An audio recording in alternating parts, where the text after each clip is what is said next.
Boycott Shakib Tamim, boycott সব celebrity. বিপদে না পড়লে আপন মানুষ চেনা যায় না, বিপদে না পড়লে প্রিয় মানুষকে চেনা যায় না। বাংলাদেশে কোটা আন্দোলন হইল, এখানে হাজার হাজার ছাত্রছাত্রী মারা গেল। বাংলাদেশ ক্রিকেট টিমের কোনো একটা প্লেয়ার মুখ খুলে বলতে পারলো না আমরা ছাত্রছাত্রীর পাশে আছি। বাংলাদেশের সাকিব আল হাসান সে কখনো অন্যায়কে প্রশ্রয় দেয় না, সে কখনো অন্যায়ের কাছে মাথা নত করে না, কিন্তু তার মাথাটাই বেশি দিছে আওয়ামী লীগের কাছে। সে এখন এমপি হওয়ার পর তার মুখ বন্ধ হয়ে গেছে, কারণ সে যে মুখ দিয়ে কথা বলে সেই মুখ তো কিনে ফেলছে আওয়ামী লীগ, সে বেঁচে ফেলছে। সে মাসাবি আসছে, তার মুখ বন্ধ।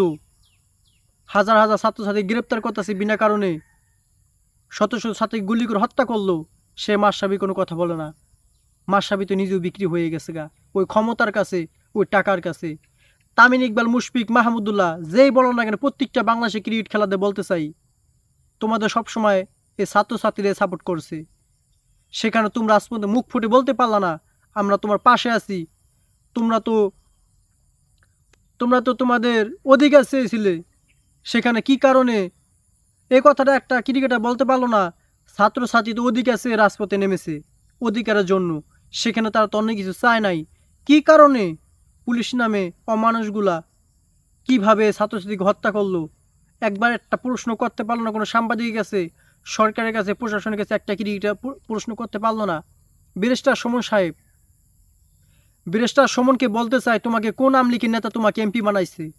তোমাকে সরকার এমপি বানাইছে? তোমাকে ছাত্রছাত্রীরা এই সাধারণ জনগণ এমপি বানাইছে? তুমি কি করছো? তুমি বলো তোমার জায়গা থেকে তুমি এই ছাত্রছাত্রীদের জন্য কি করছো? তুমি যখন তোমাদের মরা নদীতে তুমি জেতা করলা, যত ময়লা আবর্জনা তুমি ফালাইলা, কোন নেতা আইছে, কোন মন্ত্রী আইছে, কোন এমপি আইছে পরিষ্কার করতে?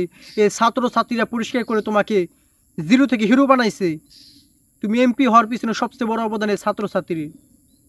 যেখানে সবসময় ভালোবাসতাম ক্রিকেটারদের, ঘৃণা করতাম নায়ক নায়িকা নাটক জগতের মানুষকে, সেখানে দেখি ক্রিকেটারদের মুখে থু থু মারতে মনে চায়। তার এতটা জঘন্য, এতটা খারাপ হয়ে গেছে, তার এতটা নিচে নেমে গেছে, কোনটা সত্য আর কোনটা মিথ্যা সেটা বলা তাদের কোনো ক্ষমতা নাই। কারণ তারা সত্য কথা তো বলতে ভয় পায়, যদি সত্য কথা বলি তাহলে যদি ক্রিকেট দলে চান্স না পাই। যেখানে ইলিয়াস কাঞ্চন, তাকে সবসময় আমি ঘৃণা করতাম, সিনেমা জগতে নাটক জগতে কেউ আমি পছন্দ করি না, কিন্তু এটা আমার ভুল ধারণা ছিল। সেটা তাদেরকে পেশা হতে পারে, কিন্তু তাদের অভিনয় হতে পারে, কিন্তু বাস্তব জীবনের সাথে তাদের কোনো চরিত্রের কোনো মিল নেই। সেখানে ইলিয়াস কাঞ্চন ছাত্রছাত্রীর পক্ষে ডাইরেক্ট বক্তব্য দিয়েছে। মোশাররফ করিম, সালমান মুক্তাদি তারা রাজপথে নেমে গেছে ছাত্রদের পাশে দাঁড়ানোর জন্য। সেখানে একটা ক্রিকেটার রাজপথে নামতে পারে নাই, এই মুখ দিয়ে বলতে পারে না ছাত্র তোমাদের পাশে আছি। প্রত্যেকটা ক্রিকেটারকে বয়কট করি এবং আজ থেকে তোদেরকে ভালোবাসা না, তোদের ঘৃণা করব, তোদের দেখলে থু মারবো। কারণ তোরা এত ভালোবাসা তোদের দেওয়ার পরও তোরা আমাদের ছাত্রছাত্রীর পাশে তোরা দাঁড়াস নাই। যেখানে বাংলাদেশে এত সেলিব্রিটি তুহিত আফ্রিদি আর বড় বড় সেলিব্রিটি ইউটিউবার কন্টেন্ট ক্রিয়েটার, আমি অত নামও জানি না, সেখানে কেউ আজ পর্যন্ত সরাসরি ছাত্রদের পাশে দাঁড়াইতে পারে নাই, দুই চারজন ছাড়া, এবং রাজপথে নামতে পারে নাই।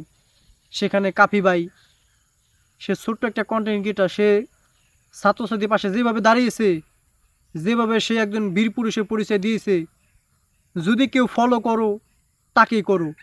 সাকিব, মাশরাফি, যত তুহিত আফ্রিদি, যত ব্যারিস্টার সুমন মুর্মু, যত বালছাল আছে, এগুলা কোনো কাজের জিনিসে সব আগাছা, কারণ তারা বিপদের বন্ধু নয়। সবাই কান ফলো করে দাও। ওই যেগুলা বাংলাদেশের ছাত্রছাত্রীর পাশে দাঁড়ায়, যেই সেলিব্রিটিগুলো, যে খেলোয়াড়, নায়ক নায়িকা, গায়িকা, সবাইকে বলতে চাই প্রত্যেকটা বাংলাদেশের মানুষ, সাধারণ জনগণ থেকে যত ছাত্রছাত্রীরা আসো, সবাই তাদেরকে আনফলো করে দাও, তাদেরকে বয়কট করো, তাদের কোনো ভিডিও খেলা আমরা দেখবো না, দেখবো না, দেখবো না।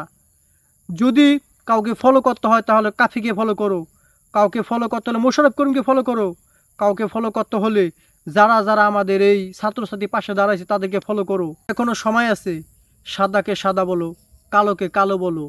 তোমার অধিকার আছে সত্যটা বলা, তোমার অধিকার আছে ন্যায় অন্যায় দেখে বিচার করার। বাংলাদেশের প্রত্যেকটা খেলোয়াড় যদি ছাত্রদের পাশে এগিয়ে আসতো, প্রত্যেকটা যদি কন্টেন্ট ক্রিয়েটার, বড় বড় ইউটিউবার, ফেসবুক যদি তাদের পাশে দাঁড়িয়ে আসতো, প্রত্যেকটা যদি ক্রিকেটার, বাংলাদেশের যত বড় বড় সেলিব্রিটি আছে, কন্টেন্ট ক্রিয়েটার, ইউটিউবার যদি ছাত্রদের পাশে রাজপথে নেমে যেত, তাহলে হয়তো এত ছাত্রছাত্রীর জীবন দিতে হতো না, হয়তো তারা আরও আগেই সফল হয়ে যেত। যখন ছাত্রছাত্রী মারা গেছে, কোটা আন্দোলন গেছে, তোমরা পাশে ছিল না। তোমাদেরকে এখনও বলতাছি, এখনও তোমাদের সুযোগ আছে এই অপবাদ থেকে বাঁচার। এখনও তোমাদের সুযোগ আছে এই কাপুরুষ থেকে বিপুরুষ হওয়ার। এখনও তোমাদের সুযোগ আছে জনগণের শত্রু থেকে বন্ধু হওয়ার। যদি তুমি জনগণকে ভালোবাসো, ছাত্রছাত্রীকে ভালোবাসো, ছাত্রছাত্রীদের শরীরের যদি এক ফোঁটা রক্তের যদি তোমাদের কাছে মূল্য থাকে, এখনই তোমরা রাজপথে নেমে যাও। প্রত্যেকটা ক্রিকেটারকে বলতে চাই, প্রত্যেকটা খেলোয়াড়কে বলতে, প্রত্যেকটা সেলিব্রিটি কন্টেন্ট ক্রিয়েটারকে বলতে চাই, এখনও সমাজ রাজপথে নেমে যাও।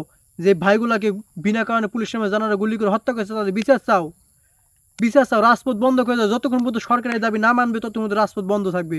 দরকার পড়ে সরকারকে ক্ষমতা থেকে নামাই দাও, অন্য সরকার গঠন করে তারপর এই বিচার করো।